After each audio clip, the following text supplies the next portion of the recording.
खबर शामिल करते हैं शहदादपुर सांगड़ से हमारे नुमाइंदे उस्मान अली चौहान से।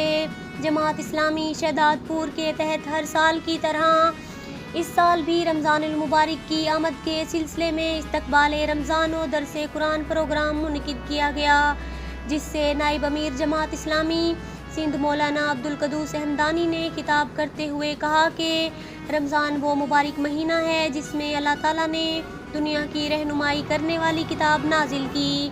अल्लाह के नबी इस माह मुबारक का इंतज़ार करते हैं और रमज़ान के आते ही अपने आप को कमर बस्ता कर लेते हैं। उन्होंने मज़ीद कहा कि रमज़ान सिर्फ भूखा रहने का नाम नहीं बल्कि रमज़ान में बदन के हर हिस्से का रोज़ा होता है, जिसे बदनी इबादत कहा गया है।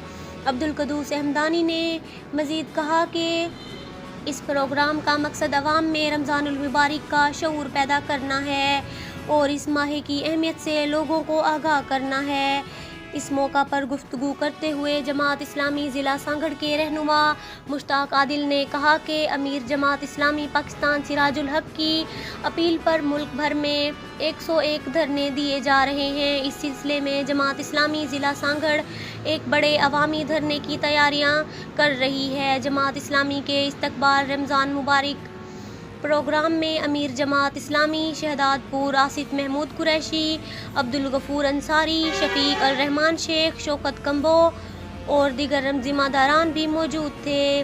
जबकि बज़म साथी के शाहीन उस्मान गनी ने इस्तकबाल रमज़ान की मुनासबत से नज़म पेश की।